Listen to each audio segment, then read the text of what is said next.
ধরাতে তোমার আমার পাপের লাগি আসিলেও এ ধরাতে তোমার আমার পাপের লাগি আসিলেন এ ধরাতে তোমার আমার পাপের লাগি আসিলেও এ ধরাতে আসিলেন এ ধরাতে আসিলেও এ ধরাতে আসিলেও এ ধরাতে। নমস্কার, আমাদের মিলন বার্তা চ্যানেলে আপনাদের সবাইকে স্বাগত।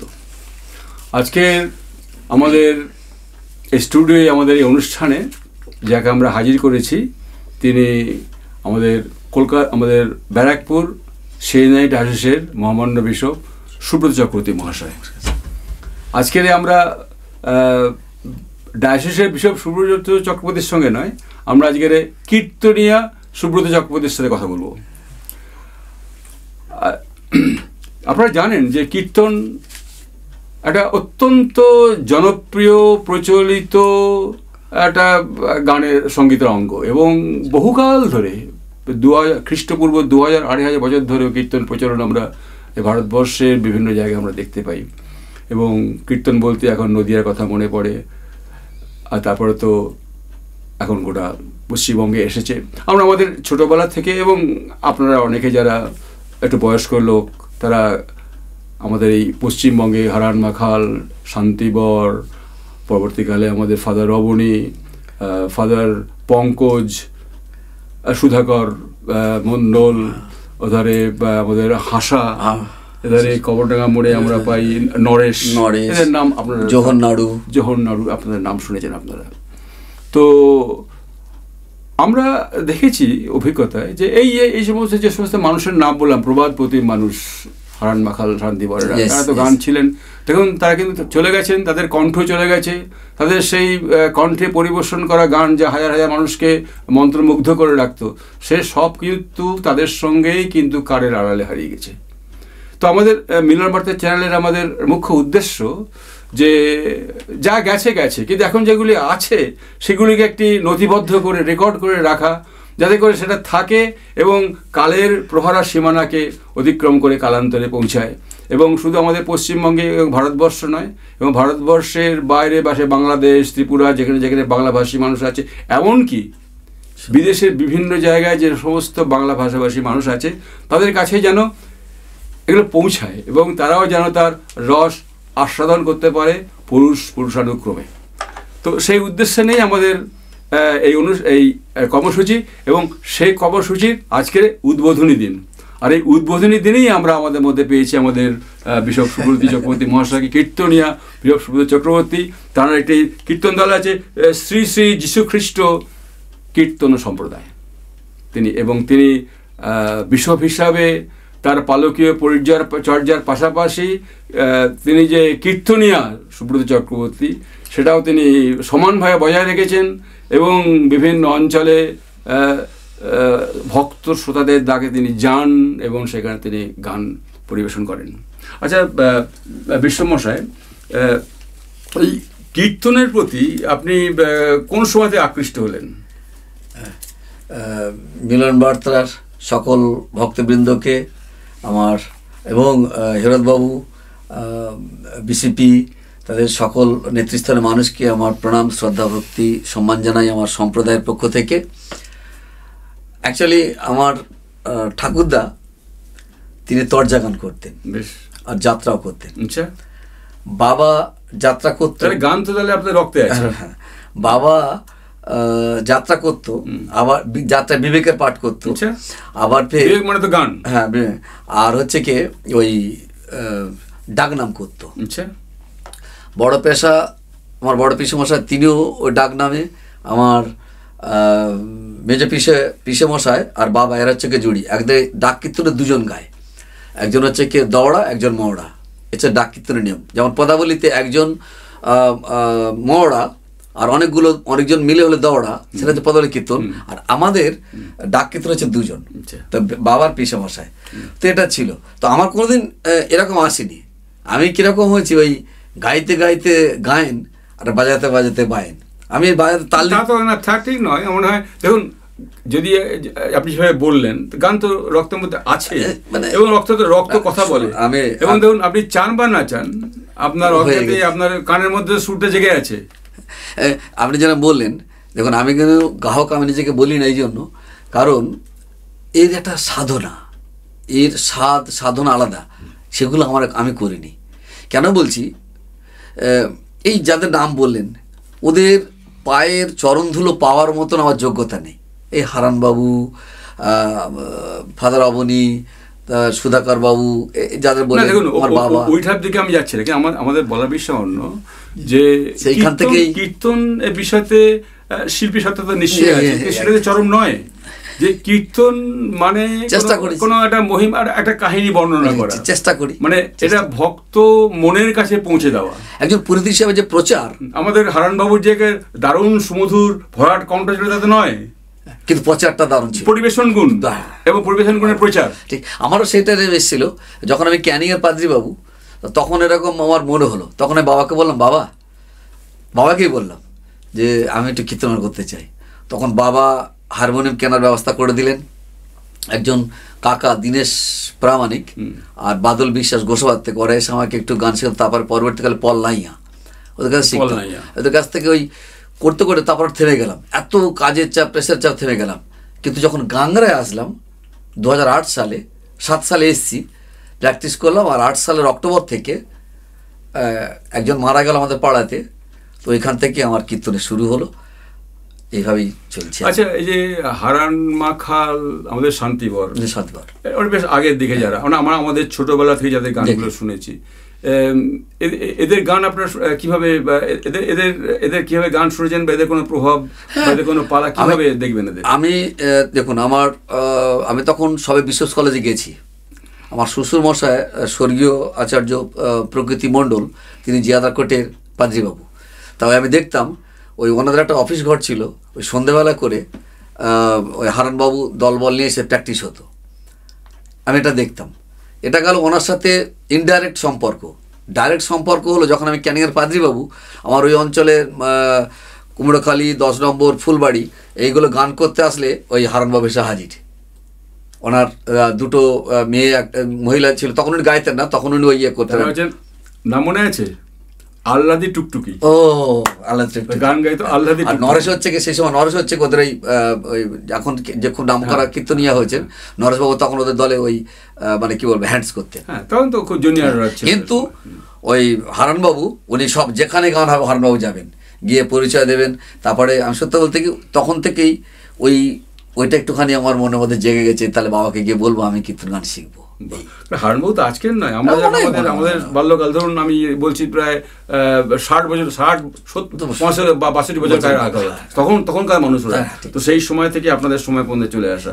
আচ্ছা, তাহলে হারানবাবুর সঙ্গে প্রত্যক্ষ সংস্পর্শে তারপরও আমি মাঝে মাঝে যখন আমি গান শিখছি, তখন মাঝে মাঝে আমি ওই গানের খাতা নিয়ে ওই ওনার যে বাড়ি ঘর আছে রাস্তার, এই আমাদের ওই রাস্তার উপরে, আমি ওখানে আসতাম, এসে একটুখানি হয়তো যতটুকু পারতাম একটু মিষ্টি, একটু ফল নিয়ে গিয়ে দেখা করতাম। তখন তো ভালো চলাফেরা করতাম, কিন্তু দেখা করতাম এবং ওই আলোচনা করতাম। এই সময় আর কোন কোন কীর্তনের সাথে আপনার কোনো যোগাযোগ হয়েছিল তেমন করে?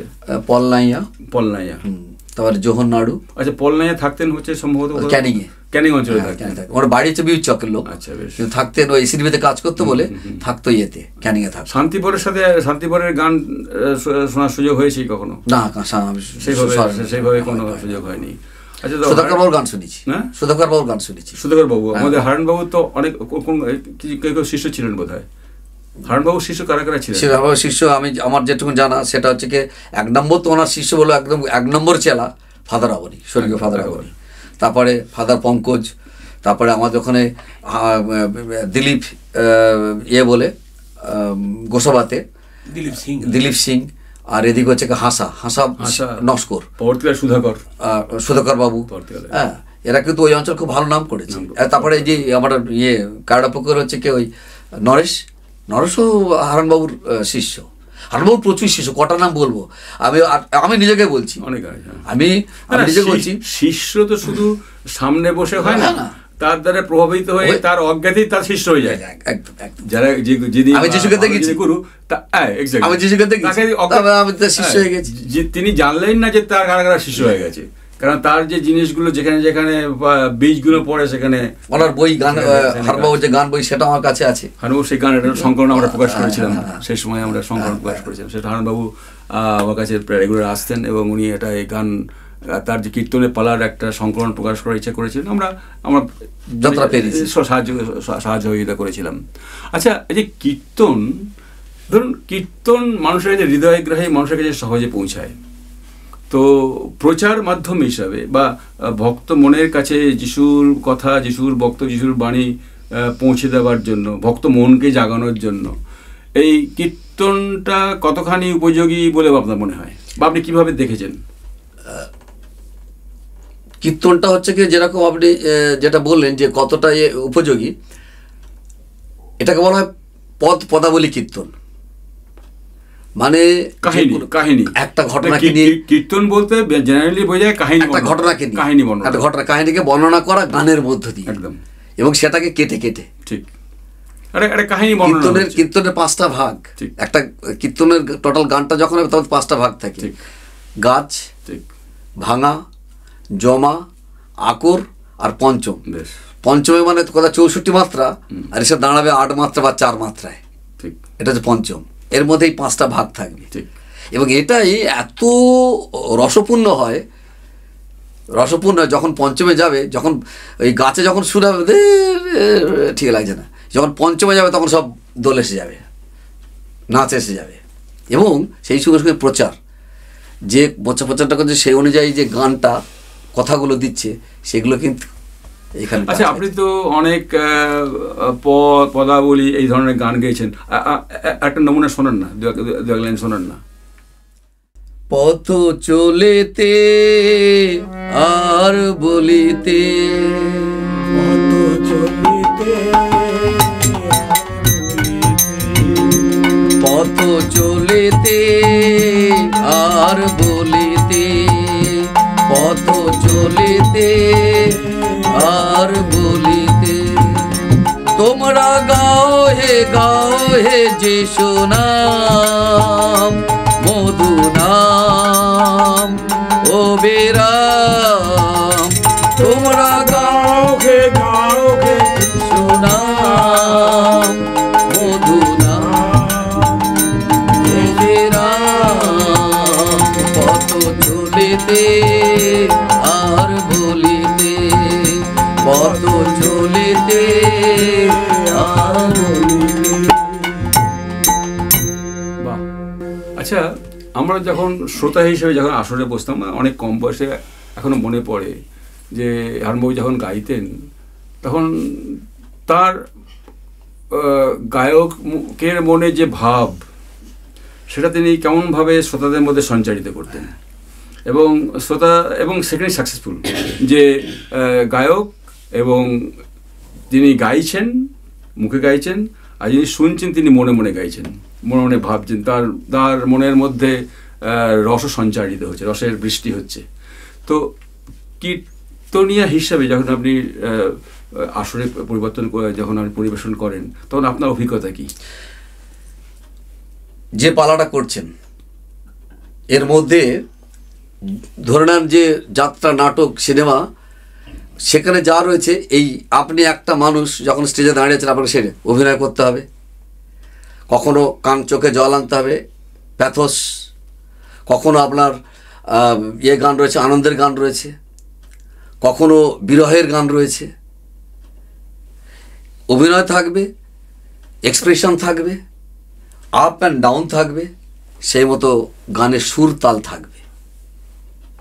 তবে ঠিক, কারণ যিনি কীর্তন যিনি গাইছেন তিনি তো আসলে একটা সুরের নেতৃত্ব দিচ্ছেন, মানে যারা শ্রোতা যারা শুনছে, তিনি গান গেয়ে বিভিন্ন মাধ্যমে, গানটা পরিবেশনের মাধ্যমে এতগুলো ভক্ত মনকে তিনি নিয়ে চলেছেন একটা সুরের তীর্থে, একটা ভাবনার তীর্থে, শিক্ষার তীর্থে তিনি চলেছেন। তো এটা যখন আপনি দেখেছেন এর মধ্যে, যখন মানে সবাই যখন দেখেন, তখন আপনার ফিলিংটা কীরকম হয়, কেমন হয়? না, এই যখন এই দুঃখের যখন হয়, মানে একটা প্যাথোসের চলে, আমি এটা লক্ষ্য করছি। এবং কীর্তন আসরেতে বেশিরভাগ মানে 60-40% হচ্ছে কি মায়েরা থাকে, মহিলারা, তারপর পুরুষরা, বাকিটা পুরুষরা। এবং দেখেছি যখন প্যাথোসের চলে না, যখন কান্নার গান চলে, সবাই কাঁদতে থাকে। আর এবং সেটা দেখে যিনি কীর্তন গাইছেন তার মনে কিন্তু প্রভাব পড়ে একটা, তখন তারও একটা আসে, মানে এই যে শ্রোতা এসে যায় তখন। আর তখন মনে জানো গান আরো যেন গলা খুলে গেছে, হৃদয় খুলে গেছে, মানে শ্রোতা এবং গায়ক একে অপরকে নিয়ে এগিয়ে চলেছে। আচ্ছা, আপনি এই যে যতগুলো গান গেয়েছেন, যদি গাইছেন, ধরুন অনেক পালা আপনি গান, আপনি কি ধরনের, কোন কোন পালা আপনি গান, আমার কোন বিষয়ের? আমি যেহেতু একটা পুরোহিত এবং চেষ্টা করছি, অতটা ভালো আমার জ্ঞান নেই, তো চেষ্টা করেছি মানুষের কাছে ঈশ্বরকে, আমার যিশু বাবাকে তুলে ধরা। কিভাবে সেটা তুলে ধরবো? এই কীর্তন গানের মধ্য দিয়ে। সৃষ্টি কাহিনী আমি যেটা লিখেছি সবার কাছ থেকে ধার করেছি, কিন্তু তার মধ্যে আমার নিজস্ব বৈশিষ্ট্য রেখেছি। কি, আমার কিন্তু সৃষ্টি কাহিনী যখন শুনবেন, আমি বিগ ব্যাং থিওরি, বিজ্ঞানকে রেখেছি, big bang theory, Charles Darwin theory, Roman Catholic, Muslim, Christian আর জিহুদি সৃষ্টি কাহিনী রেখেছি, মানে যেটা আমাদের পুরাতন বাইবেল লেভেলে, ব্যাবুলিয়ান সৃষ্টি কাহিনী সব রেখে আমি আমার সৃষ্টি কাহিনী তৈরি করি। ব্যাপারটা তাই তো, যে স্রষ্টা, যার মৌমাছি অনেক ফুল থেকে মধু সংগ্রহ করে, কিন্তু মধুটা তার নিজের, অর্থাৎ তিনি সংগ্রহ করছেন, আত্মস্থ করছেন, নতুন করে প্রকাশ করছেন, সকলের কাছে প্রকাশ করছেন। তো আপনি যখন কীর্তন করবেন, সেখানে শিক্ষিত ছেলেমেয়েরা আছে, তার কাছে শুধু খালি ওই বাইবেলের সৃষ্টি কাহিনীর গল্পটা নয়, বিগ ব্যাং থিওরিটার সাথে ইন্টারাক্ট করতে হবে, মানে শ্রোতা অনুযায়ী গাইতে হবে। একদম একদম, যে আমার শ্রোতাকে, যদি শ্রোতা থাকে তাহলে আমি কোন ভাষায়, ওখানে মুসলিম লোক রয়েছে, তাহলে আমি যখন এই সৃষ্টি কাহিনীতে গাইছি, আদম হাওয়া, ওদের কাছে এটা খুব ইম্পর্টেন্ট জিনিস, যে আমার শ্রোতা বিবেচনা করে আমার গান পরিবেশন, এটা অত্যন্ত একটা গুরুত্বপূর্ণ বিষয়। তো আপনি কোন বিষয়, সৃষ্টি কাহিনী, আর সৃষ্টি কাহিনী আছে, সিমসন আছে, সিমসনটাকে এই জন্য রেখেছি যে ইয়াং ছেলেমেয়েরা যারা, যে কিভাবে তাদের দাম্পত্য জীবনকে কন্ট্রোল করবে, সেই জন্য সিমসন ডালিয়ার যে কাহিনী। আচ্ছা, এই সিমসন এই কাহিনী থেকে আপনি একটু করুন তো দেখি। সিমসনের কাহিনী, একটা ছোট্ট সিমসনের কাহিনীতে সেটা হচ্ছে কি এরকম, কোন মুহূর্তটা আমি তাহলে যাই। সিমসনের মা বন্ধা ছিল, যোহনের মা বন্ধা, সিমসন যে করেছে, ওর মা বন্ধা ছিল, প্রার্থনা করে কিন্তু সিমসনকে পেয়েছে, যার জন্য মাথা চুল কাটা হয়। সেই জন্য সিমসন এখানে বলছে মহিমা তাহার করিতে প্রকাশ, মহিমা তাহার করিতে প্রকাশ, বন্ধা করিয়া পাঠালেন ধরায়, মহিমা তাহার করিতে প্রকাশ, বন্ধা করিয়া পাঠালেন ধরায়, মহিমা তাহার করিতে প্রকাশ, বন্ধা করিয়া পাঠালেন ধরায়, মহিমা তাহার করিতে প্রকাশ, বন্ধা করিয়া পাঠালেন ধরায়, আত্মা হতে যেন তাহার জন্ম হয়, জানিবে জগত জানে, আত্মা হতে যেন তাহার জন্ম হয়, জানিবে জগত জানে, মহিমা তাহার করিতে প্রকাশ, বন্ধা করিয়া পাঠালেন ধরায়, মহিমা তাহার করিতে প্রকাশ, বন্ধা করিয়া পাঠালেন ধরায়, বন্ধা করিয়া পাঠালেন ধরায়, বন্ধা করিয়া পাঠালেন ধরায়। আচ্ছা, বিশ্বমশাই, যে যত বিভিন্ন আসরে বিভিন্ন পালা পরিবেশন করেন, তো সাধারণভাবে এই যতগুলো পালার মধ্যে কোন পালাটার প্রতি মানুষের ঝোঁক বেশি, চাহিদা বেশি বলে মনে হয়েছে? আমার কাছে সব থেকে বেশি মানুষ কোনটা চাইছে বেশি? ইয়োব। মানুষ ইয়োবটা চাইছে, ইয়োবের কাহিনী বেশি। হ্যাঁ, ভক্তের যে ভক্তের সঙ্গে ভগবানের যে সম্পর্ক, ঈশ্বরের সঙ্গে ভক্তের সঙ্গে যে সম্পর্ক, সেটা মানুষ আমি আমার যে যতগুলো পালা আছে তার মধ্যে বেশিরভাগ ওরা আমার যারা সম্প্রদায় তারা বলবে বেশিরভাগ জায়গাতেই ইয়োবকেই ইয়োবের ডিমান্ড। ইয়োব থেকে একটু শোনেন না ইয়োবের, তাহলে একটা করি, ভক্ত আমার পিতা মাতা। ঈশ্বর তো স্বর্গে তো শয়তান তো ঈশ্বরকে পরীক্ষা করছে, ও কি হতে পারে? তা তখন ঈশ্বর তার সেই ভক্তকে বেছে নিচ্ছেন। কিভাবে ভক্তকে ঈশ্বর বাঁচছে সেটা এসে, ভক্ত আমার পিতা মাতা, ভক্ত আমার গুরু, ভক্ত আমার পিতা মাতা, ভক্ত আমার গুরু। আর ভক্ত আমার পিতা মাতা, ভক্ত আমার গুরু, ভক্ত আমার পিতা মাতা, ভক্ত আমার গুরু। আরে ভক্ত আমার নাম রেখেছে বাঞ্ছা কল্প তরু, ভক্ত আমার নাম রেখেছে বাঞ্ছা কল্প তরু। ভক্ত ছাড়া জানি না, ভক্ত ছাড়া জানি না, আরে ভক্ত ছাড়া জানি না। ভক্ত ছাড়া জানি না। এ ভক্ত আমার মাতা পিতা, ভক্ত ছাড়া জানি না, ভক্ত আমার মাতা পিতা, ভক্ত ছাড়া জানি না। ভক্ত ছাড়া জানি না। ভক্ত ছাড়া জানি না, ভক্ত ছাড়া জানি না, ভক্ত ছাড়া জানি না। আমরা আমাদের সাক্ষাৎকারের প্রায় শেষ পর্যায়ে এসে গেছি। আচ্ছা, এই যে আপনি বিভিন্ন কীর্তন পালাগুলো পরিবেশন করেন, মানুষের একটা চাওয়া ভালোবাসা আপনি বললেন, তো এত কীর্তনের মধ্যে আপনার প্রিয় অংশ কোনটা ব্যক্তিগতভাবে? আমার প্রিয় অংশ ইয়োব। ইয়োব। আমি বাইবেলে আমি যখন বিভিন্ন জায়গায় প্রচার করি, আমার সমস্ত প্রচারে দেখবেন আমি উদাহরণ খুব উদাহরণ দিয়ে প্রচার করাটা আমি খুব কম করি। আমি খালি উদাহরণ দূরের নয়, আমার কাছে যেগুলো আছে তার মধ্যে ইয়োব আমার কাছে একটা বিশেষ টাচেবল সাবজেক্ট। আপনার দর্শকদের চাওয়া এবং আপনার চাওয়াটা মিলে গেছে একটা জায়গায়। তো এই যে মিলে ইয়োবের যে একটা অংশ তো আপনি শুনলেন, তো ইয়োবের এই যে সমস্ত পালার মধ্যে আপনার ঠিক প্রিয় অংশ কোনটা? সেটা হচ্ছে এরকম, সেটা হচ্ছে কি এরকম যে বিপদে পড়ে শয়তান বলছে ঈশ্বরকে বলছে যে আসলে ও বিপদে পড়ে তোমাকে ডাকছে।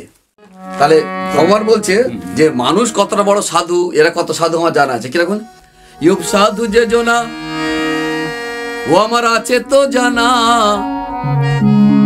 দিয়েছ কামিনী কাঞ্চন, ঘর বাড়ি সন্তান সন্ততি জায়গা জমি ধন দৌলত আর কিছু,